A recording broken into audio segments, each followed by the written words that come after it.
What's going on, everyone? My name is Chills, and this is another episode of the Snub Basics Guide. I wanted to dedicate the next few episodes of this guide specifically into group fighting, both snub-only group fighting and group fights involving caps or mixed fleet compositions. The first of these episodes is going to cover snub-only group fight dodging.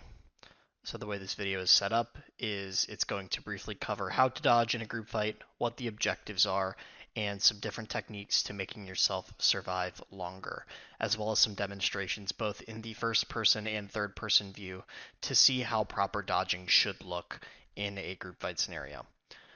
There will be other episodes to follow this, specifically talking about aiming, peeling, and fleet fight awareness and behavior and best practices. So without further ado, let's get into the first episode, which is going to be snub-only group fight dodging.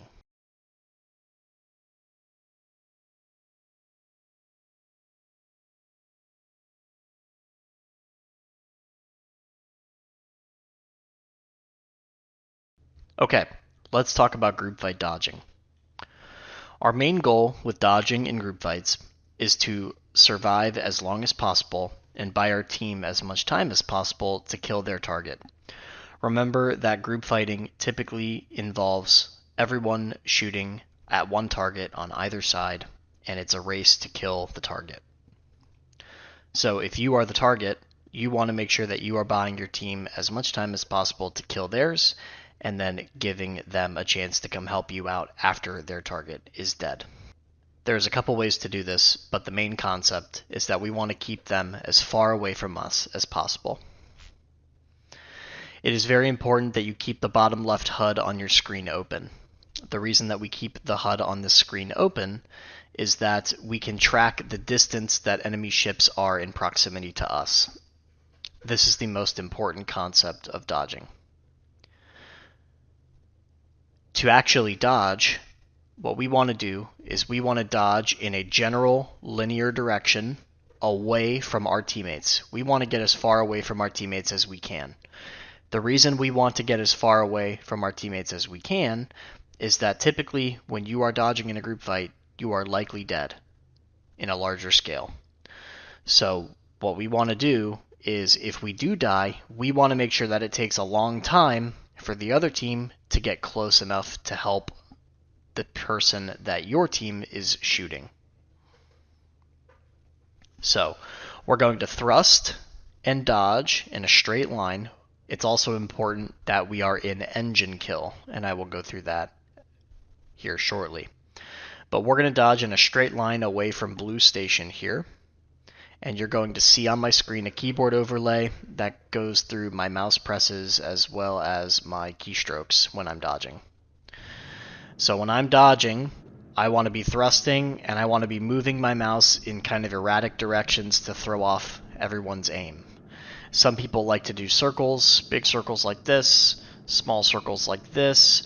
I like to be kind of more zigzaggy, where I'm not really circling, but I'm, going in kind of different directions, but I'm always maintaining the same sort of heading away from my teammates. In this case, we're using blue station as a reference point.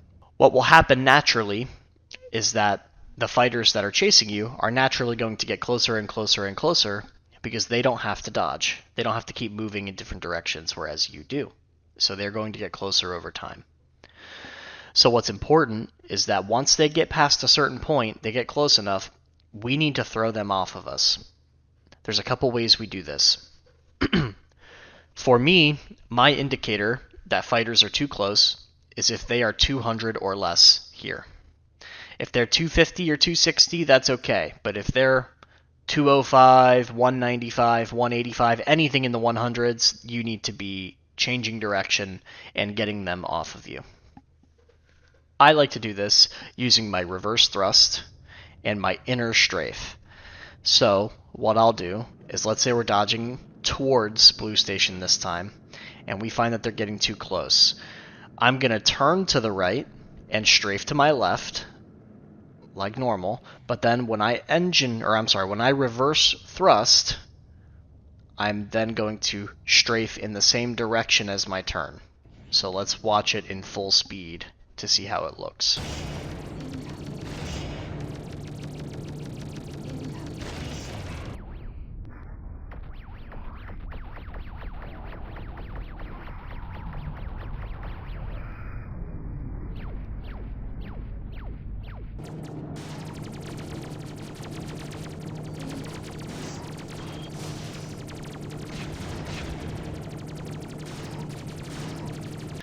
The next most important concept of dodging is managing your thrust. We're looking at the percentage bar next to our HP, power core, and shields. As we thrust away, we're going to see this 100 start to tick downward. If this gets into 0, you will run out of thrust and you will be dead, typically. So we want to make sure we preserve this as best as we can. By being an engine kill, I'm an engine kill currently, you can see that I'm maintaining the same distance, or I'm maintaining the same speed, even though I'm not thrusting. This is how you can preserve thrust. What I like to do is, let's say we go back to our original example where we're getting closer, the enemies are too close, we're going to turn, let's say we need to put a move, we do a couple zigzags, and now we're turning and going back the other way. Let's say I've gotten some distance here, I'll go ahead and let off my thrust and tap it, and I'll allow myself to regain some of that thrust and continuing to dodge in the same general direction as I was going. Now, this will allow enemy players to catch up to you, and so you will likely need to dodge and pull distance again, but by preserving your thrust, you're giving yourself as much time as possible in order to buy as much time for your team as possible. Remember, that's our goal. We've talked about thrust, we've talked about the concept of dodging and pulling distance. Let's talk about the missiles. Discovery 5.3 means that every very heavy fighter has 2 missile slots built into it, so it is more than likely the case that you will run into lots of missile users when you are group fighting. What I find important when I'm looking to dodge missiles is my rear view key. I have my rear view bound to a mouse button, so I can look behind me.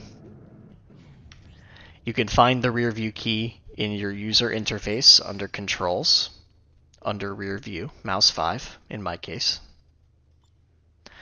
And what this allows me to do is it allows me to check behind me when I hear the incoming missile notification, like this, and it allows me to determine if it's actually a missile being fired.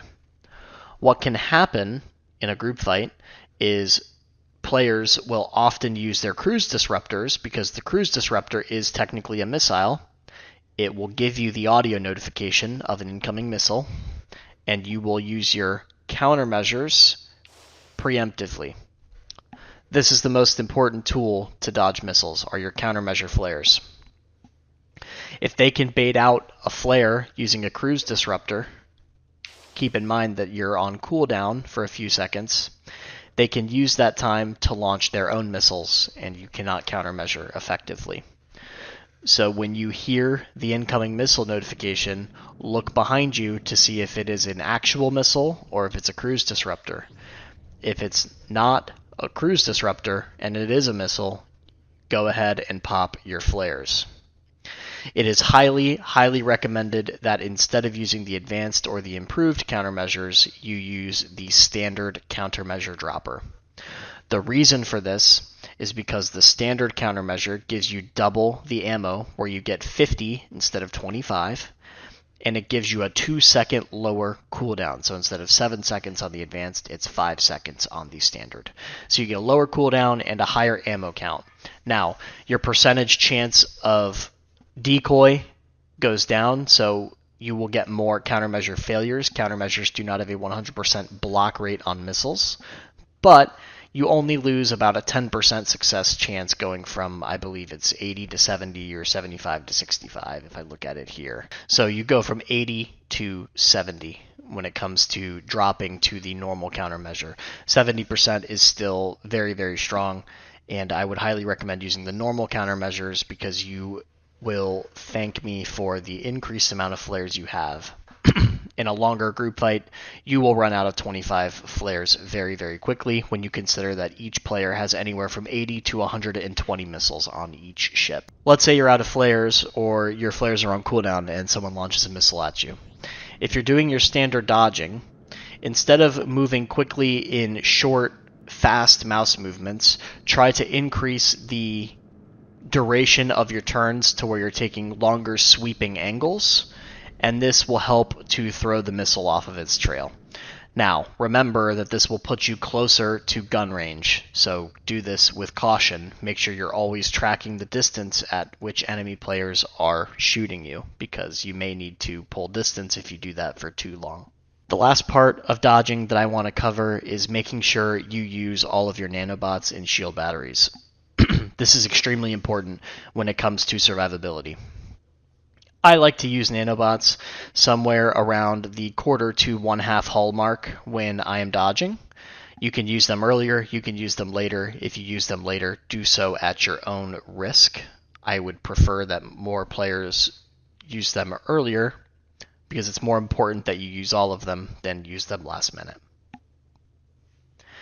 Shield batteries are a little bit more complex because shield batteries offer the feature called shield boosting. If we look at the graviton shield, we notice that with shield boost data, when you use your shield batteries, you get a 45% damage reduction in the case of the graviton shield. You get a 45% damage reduction for a maximum of 9 seconds. That's if you use this from being fully deshielded, or about half of a second per battery. I find that it's most efficient for shield battery usage for when you have about half or a little bit less than half shields. I try to avoid using shield batteries when I'm fully deshielded, as it will use almost a third of your supply to fully recharge your shields. Remember that your shields do rebuild in the case of the graviton after 15 seconds. And it is much harder to hit a bare ship hull than it is a shielded ship. So enemies' aim will go down when they're trying to shoot their hull because your hitbox is smaller. So you can play around your shield cooldowns. So what I like to do is, let's say I, right around here, if I let my shield come up a little bit more, this is kind of the sweet spot for me to use my shield batteries. I also like to make sure I use my shield batteries as I am changing directions. So let's say if we close out of this, we're dodging again, we want to make a U-turn and turn back into the people shooting at us. This would be an ideal time to use your shield batteries, because the most dangerous part of the maneuver is when you're facing the other player's guns, right? So by being able to use your shield batteries in that specific moment, you're going to get damage resistance at the most exposed your ship is. This allows you to increase your survivability much, much longer.